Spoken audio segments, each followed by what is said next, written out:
also would like to extend our gratitude that the Deputy Ministers, not only of the departments that are represented here by ministers, are also here.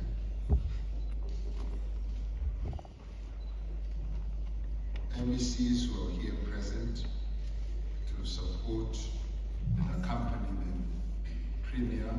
We are also honored to have you in our presence and would like to thank you for being here, but more importantly, to also thank you for the work that you do in the province in advancing the lives and interests of our people. The executive mayors of Metro here, as well as the district mayors, we also thank you for your attendance here. And of course, my greetings are also extended to the people who run government, the Director General of the Presidency, Ms. Baleni, and other Directors Generals who are here, who together with other Director Generals constitute a forum which discusses everything that we do in government and advises ministers and myself on what we should do. But more importantly, they are the ones who are in charge of the 2-point-something trillion budget that we pass. The officials in our government, heads of department here in the Free State, we also greet you.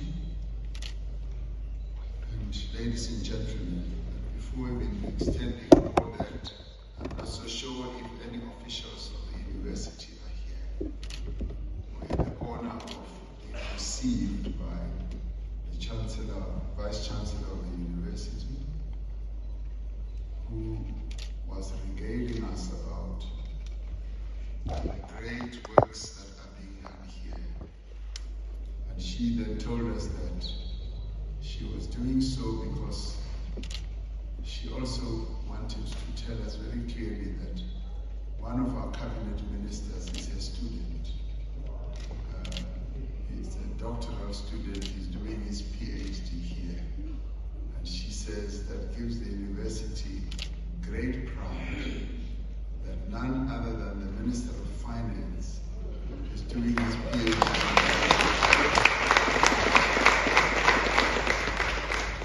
Now, Minister, I'm not trying to put you on a spot.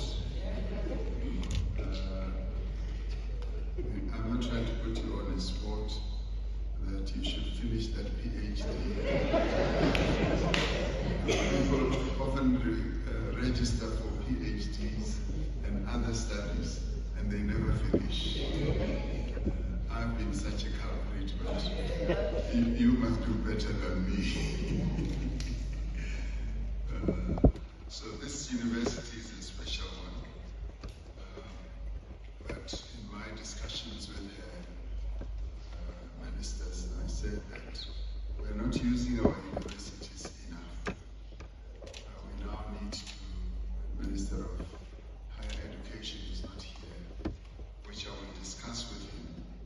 We now need to harness the strength, the intellectual rigor in our universities a lot more so that they help us address the challenges that our country is facing. So, Premier, you'll be happy that that message is germinating here in the Free State. So the Free State is truly not a province to go through, it's a province to go to. So now, with this effort, we're coming to your university, your province. Allow me, colleagues, to start off by commending the Premier and the provincial leadership of this province, the Free State, on the ambitious, future-facing and outcomes-based or oriented state of the nation, of the province addressed last month. almost said State of the Nation, people would be saying the President is now promoting the Premier to be the next one to deliver the State of the Nation address. Not yet, Premier, not yet. I was, I must say, particularly struck by the attention to detail given to the initiatives that are planned for the year, particularly around youth job creation, vocational training for young people, and support for the agricultural sector. Support also for the township economy and the revitalization of other economic nodes in our country here in the province. This is what the district development model that we initiated in 2019 is all about. Namely, the finer and granular detail of not just what is being done to localize development, but also how and when that whole process should unfold. Timeless implementation is the yardstick by which we are measured. Someone said, we are not short of policies. We are not short of ideas. What we are lacking in is implementation of the decisions, of the policies that we always make. We look forward to the presentation from the Premier on the priorities as well as the challenges and opportunities that lie ahead for the Free State. We also wish to congratulate the Free State for achieving 89.33% pass rate in the 2025 matriculation exam, the second highest in the country. However, the Free State, having dominated the #1 sport for the longest time, and they blinked, they just blinked for a second, and they were overtaken by KwaZulu-Natal. But I also want you as the Free State to applaud KwaZulu-Natal, because now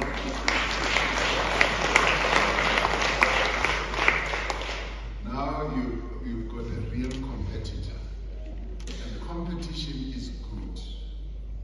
When you have somebody who competes with you, you will always be looking at why are they doing something better than us and trying to beat them.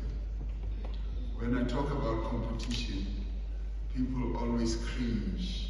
They fear competition, and yet it is the lifeblood that makes economies develop, that makes people develop. So now you have a competitor and you must welcome that. And KZN is waiting for you. I know that. I'm going there tomorrow. They are going to repeat precisely that. Naturally, this came as something of a dampener for you because the province had been on a 6-year streak with the highest pass rate. Nonetheless, this is a fine achievement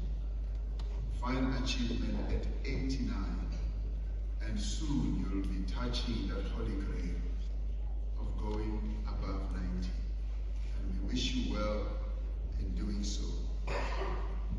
This is, Premier, the 8th engagement between the national executive of our country and the provincial leadership of our provinces, with the first having commenced in late 2024. We will be meeting with the leadership of all 9 provinces in due course. The purpose of this engagement is to see how we can work smarter and in a much more integrated manner to drive inclusive growth and job creation, to reduce poverty and tackle the high cost of living, and build a capable, ethical and developmental state. What this integrated way of working is also to enhance good practice or best practice, so that our provinces can see from best practice what others are doing and how they are doing it better. It takes me back to this whole concept of competition. Not competition to the death, but competition to learn and to get better at what we do. We always do better when there is someone next to us we can look at and see how best they are doing and how we can be better than them, and in turn they look at us and see how they can be better than us. So through these engagements, we're trying to foster that. Achieving our collective strategic goals necessitates that we deepen cooperation between the different spheres of government as mandated by our Constitution. With the State of the Nation address having given the line of march to all of us, as it were, we are here to offer our support as well as our counsel. But more importantly, we are also here to learn as the National Executive from what you are doing and how best you are doing it. So it is a two-way process. We have not descended here like prophets or wise men and women. Wise, of course, we are, but we have not descended like prophets. We've come here also to learn from what you are doing. Being agile and responsive should be a hallmark of a capable, ethical, developmental state that we should strive to build, and that is why we are here to listen. Having members of the National Executive Committee here today offers you an opportunity to raise the urgencies requiring attention of national government. So I would say that you should not be shy, you should not hold back. We should raise those issues that are cogent and important to be addressed by national government. This engagement is really opening an additional channel of communication beyond what already exists within the intergovernmental relations space or framework, like the Presidential Coordinating Council and the various min-max that each of our ministers have with the counterpart MECs in the province. Colleagues, the district development model acknowledges the direct correlation between delivering on our mandate and the state of government at all levels, provincial level as well and more, especially I should say here in the Free State, local government. When local government is effective, it is well capacitated and professional, service delivery is improved. With effective financial management and strong accountable leadership. Accountable leadership in local government is the essential ingredient that we need. If we achieve that, we are then responsive to the needs of our citizens and also enjoy their trust. When there are weaknesses or failings at local government level, it isn't just service delivery that suffers, but the trust between government and the citizens becomes betrayed. To put it quite bluntly, across much, if not most of the country, local government is in crisis. And it has now become the weakest link in our government architecture. As at 2025, 35 out of our country's 257 municipalities were classified as distressed, and approximately 63% were classified as being at risk. The number of municipalities across the country that are now under administration is growing, including 7 here in the Free State. Underfunding, lack of capacity, high debt levels, struggling revenue collection or generation models are just some of the challenges. At the same time, many municipalities are practically paralyzed by poor governance, financial mismanagement, and corruption. That is where the real challenge resides. The Premier in your State of the Province address, you characterized fixing local government as remaining, regaining our pride, and I wholly concur. In this year's State of the Nation address, I outlined the steps that we will take to strengthen local government, including reviewing the funding model for municipalities and establishing ring-fenced utilities for water and electricity services. Minister of Finance always stresses this aspect to me when he says that a number of municipalities collect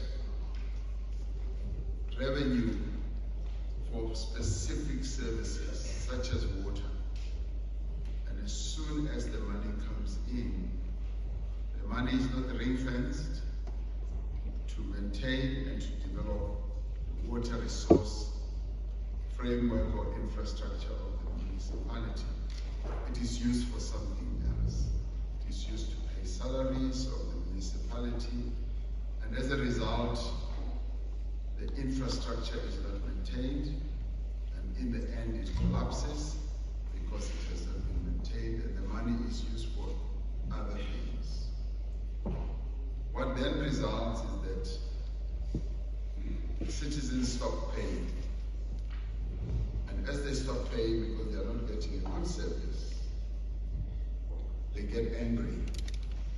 They start protesting, and there's mayhem in the streets of the town. This is precisely what we need to address. Restoring the fortunes of local government must be at the center of our efforts if we are to attract investment that creates jobs and boosts the provincial economy. I always say that in the end, when we mobilize investors to come to our country, we do not mobilize them to come and invest their money at the union buildings. We mobilize them to come and invest their money in the local area, because that is where the plants are, that is where the facilities are, right at the local level where all of us live. I don't stay at the union buildings. I stay in a municipality. So the municipality, therefore, is the heartbeat of the livelihood of our people, and it is the heartbeat of the economy of our country. To attract investors, we've got to make our municipalities functional. No investor will invest